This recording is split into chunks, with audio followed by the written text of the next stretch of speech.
Hi, I'm astrologer Penny Dix and welcome to another Astrobite. And today, Wednesday the 12th of March, we have the Sun conjunct Saturn in Pisces. They are jostling for the right position to be in opposition to the moon that is going to be a full moon lunar eclipse this Friday the 14th. So how are we going to experience the energy of Sun conjunct Saturn as we build up towards this full moon energy? Well, I think what we have to think about is how these two mix together, because you've got a kind of blend of Saturn's structure, realism, boundaries, but it's in Pisces, which is being a little bit unrealistic and dreaminess, and it can be intuition. And the sun, of course, is about our life force. It's our soul, the very heart of our solar system. So I think it's about, with the sun in Pisces, I think it's shining a light on our dreams and our imaginations. It's making us wonder about how we can get our dreams and into some form of reality, how we can actually manifest our dreams into reality. The ideas that we've been creating, that we've been playing with, and Saturn, I feel, as it conjuncts the sun, is endeavoring to give some structure and form to the dreams that we have, and maybe enabling us today to feel a little bit more confident and optimistic about our dreams taking kind of concrete form. Now, there is a sense of being able to turn a dream into reality, but Saturn says it's through hard work and persevering. We have to work hard with Saturn. Saturn doesn't reward sitting back and going, okay, well, I'm sure if I just sit here and do nothing, it'll all plop into my lap. That's not how it works. We have to take responsibility for our spiritual growth, our emotional growth. We have to be careful not to run away into fantasy and be unrealistic about our dreams and how they can manifest. So we have to think of these two cosmic bodies conjunct in Pisces and the building energy we're going to get from them over the next few days as we move towards this full moon lunar eclipse. So I think because Pisces is the last sign of the zodiac, it can be linked to endings, karmic cycles. Now remember, Saturn is also about endings. It's a full stop. It's a no. We can't go there anymore. So I think that we may be reflecting on past actions today.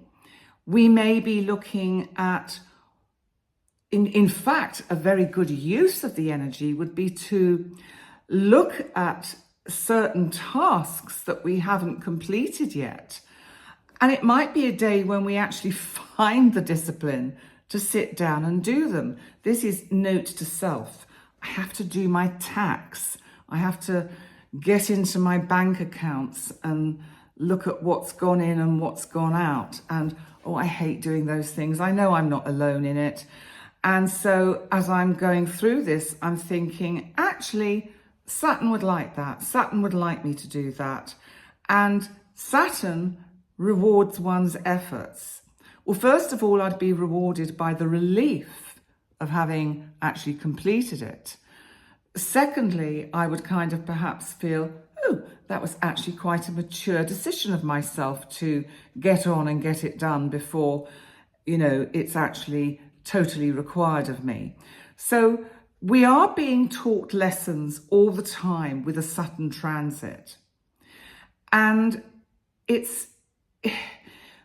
I think what Saturn helps us do as well is with things like our psychic intuition, our gut feelings, our sensing of higher frequencies and other energies, Saturn helps give it some credibility and form. But what we do have to do is accept our own limitations, because remember, Saturn is about age and timing. Saturn is about growing old. And, you know, certainly for myself, I notice as I head towards the 0 point of the next decade, which will be turning 70 in May, it's actually, it feels like a really big thing. And I feel that what Saturn will be telling me, conjunct the sun, which you could say is myself, my soul, is it's a great time for reflection. Look back at what you've achieved so far in this life, or haven't achieved and would still like to. So there's something about finding compassion for yourself as well, because I think when the sun is in Pisces, and I've seen this with myself over the last few days, especially, and I talked about this in my video on Sunday night, being too hard on myself about my full moon video, which may or may not be up by now. I've given it to Jerry and I don't know where it is, but it'll go up at some time. And I was too hard on myself, thinking, oh no, it's rubbish, I've done a terrible job. And I thought, you know what, actually, I'm just really, really being too overcritical. This is Pisces. This is Pisces kind of just giving myself a kind of a beating with a cat o' nine tails, flagellating myself and just, you know, what else can I criticize myself for? And please, I am not looking for sympathy or validation. I actually can give myself validation. And the sun is where we can find that validation for ourselves. However, with the sun in Pisces, it's probably not so easy. When it goes through on the 20th into Aries, and we have the spring equinox, and down in the southern hemisphere, you get the autumn equinox, then the sun in Aries will actually bring us into our power again. So I think we have to find today, in particular, with this energy, and bearing in mind this energy has been building all week and it will continue to build through the full moon on Friday and beyond for a couple of days, probably in a sense till next Monday. We have to accept our limitations and see them for what they are. They are the cosmos slowing us down via Saturn and saying, everything's about timing. Everything comes on time, at the right time. We have to find that balance between that kind of flow of that ocean of emotion and Saturn trying to give form to what we're trying to move through. I think also it's about keeping our goals realistic, because Saturn does demand of us, you know, Saturn is a hard taskmaster. Saturn demands of us hard work. And I think also this energy today gives us a wonderful opportunity for self-reflection. And also, I think, be careful that you don't go down that rabbit hole of isolation. I think sometimes, because the sun can represent the ego, we can, misinterpret the energies and go down a kind of spiral of negativity and self-doubt and isolation, instead of actually going with the flow and knowing that, as we often say, faith, patience, resilience, this too shall pass. we will have that mastery over our emotional and spiritual lessons that we need. Because when the sun has moved into Aries, it is like we begin again. We will have that rebirth, reborn experience.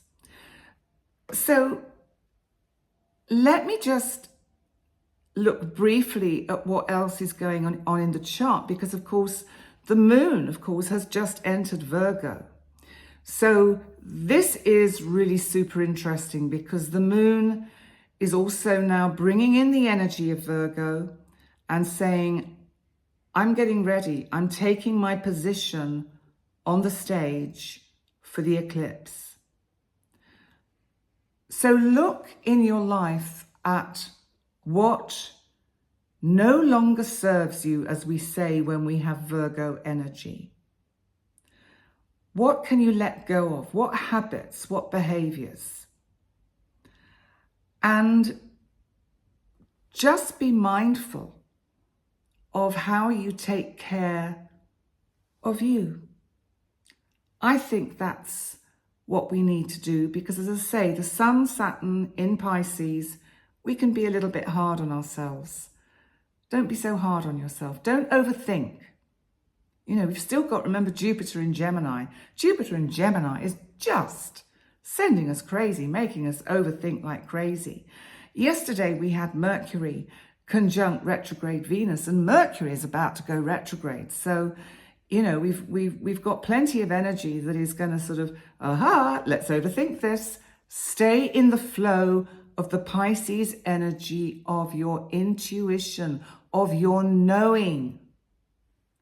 And then I think Saturn can work its magic and through timing can bring each thread of the tapestry together of what you are trying to manifest next on your soul's journey. So, of course, what's our word for the day? Well, it has to be timing. So, somebody called Biz Stone. Listen, I have to tell you, most of these people I have never heard of. I don't know if they are American, Australian, Chinese, Japanese, European, English. Some of them I do recognize, some of these names, but you know, I have to say it does make me feel a little bit kind of unread because I'm learning names I never knew existed. So Biz Stone, bless him. I think I don't know. Anyway, if anyone knows, let me know in the chat. Timing, perseverance, and 10 years of trying will eventually make you look like an overnight success. Do you know, that is actually really interesting because it's making me think of all the work I've done over the years, my 30 years of psychotherapy, alongside that learning of astrology, and then in 2020 my launching of my YouTube channel for astrology. And you know, it's the last 5 years that the culmination of all that hard work and learning has borne fruit. And you know, my gratitude to the cosmos is enormous. But I worked for it. You know, in many ways, there are no overnight successes. If there are, then they probably don't last very long. They'll be shooting stars because they don't have the substance and the structure to support them. We see we're back to Saturn. Ecclesiastes 3:1 said, "To everything there is a season and a time to every purpose under heaven." Joshua Harris said, "The right thing at the wrong time is the wrong thing." You know, that goes back a little bit to what I was saying in yesterday's about being mindful about what we say and when we say it. Sometimes, and I'll repeat this, sometimes we are so keen to clear our side say in a dispute that we don't take into consideration how the other person is feeling? Do they want to actually interact with us at the moment? Do they need this? Am I reading the situation right? Can I actually find a better way to approach them and suggest, I would love to have a chance to talk to you, to clear the air, for example. So Stacey Charter said, life is all about timing. The unreachable becomes reachable. The unavailable becomes available. And the unattainable becomes attainable. And yes, I would say with most things, it's like they say, all things come to he who waits. Joyce Meyer said, patience is not simply the ability to wait. It's how we behave while we're waiting. And that actually is a really good quote, because it's about actually keeping that thought of our intention of what we are wishing to attain, but doing the work towards it, but doing the work towards the rest of the things that need attention in our lives as well. And Robert A. Schuller said, never cut a tree down in the winter time. Never make a negative decision in the low time. Never make your most important decisions when you are in your worst moods. Wait. Be patient. The storm will pass and the spring will come. You know, it's so interesting, isn't it? These things we know, but I think one of the things I'm personally enjoying about finding these quotes for each day is that it's reminding me, and I hope that it's having a similar effect on you, that it helps remind you of things that we kind of basically know, but there's no harm in their being pulled into our conscious awareness. Sherilyn Kenyon said, sometimes things have to go wrong before they can go right. And that is true. Oh, this is a nice one. It's unknown. It's, you can't rush something you want to last forever. I want to direct that to one of my clients. You know who you are. You can't rush something you want to last forever. Okay, you got it. And another unknown quote is, trust the timing of your life. It's like people say to me, oh, aren't you frustrated because you haven't sold your apartment yet and you want to relocate to the UK and you can't do it yet? And I go, no, it's okay. It will happen when it's the right time. I've put the intention out there. It'll happen when it's the right time. Who knows when the right time is? I don't know. The cosmos knows. And I have to be patient and wait for the right time. I, in the meantime, do what I need to do to prepare the way, as Florence Scovel Shinn would say, who wrote The Game of Life and How to Play It. Know what your intention is and then prepare the way. But leave the universe, the cosmos, to handle the details. And you know what? If I was sitting here, oh God, oh, it's awful, nobody's come to see my apartment, and how am I ever going to sell it? And it's so frustrating. You know, that's just going to cause me anxiety. And it's also going to put out all these negative feelings into my kind of timeline. So I just sit here and wait optimistically, knowing that the cosmos has my back and all shall be well. And the timing of my relocation, if it's what the cosmos wants for me, because I always add that as well. It's what I want, but I have to make sure it's what the cosmos wants for me. And I have to trust the process of the unfolding of the journey to know the answer to that. And lastly, Leo Tolstoy wrote, "The two most powerful warriors are patience and time." Now, isn't that true? So thank you so much for being patient with me. And I'll be back again with I think the next one I'm doing, yes, I'm going to do a short Astrobite. Well, it'll probably be a long one, you know what I'm like, for the full moon lunar eclipse, which of course is on the 14th. Some places in the world it's on the 13th, but it's 13th, 14th, but the video will go out on the 14th.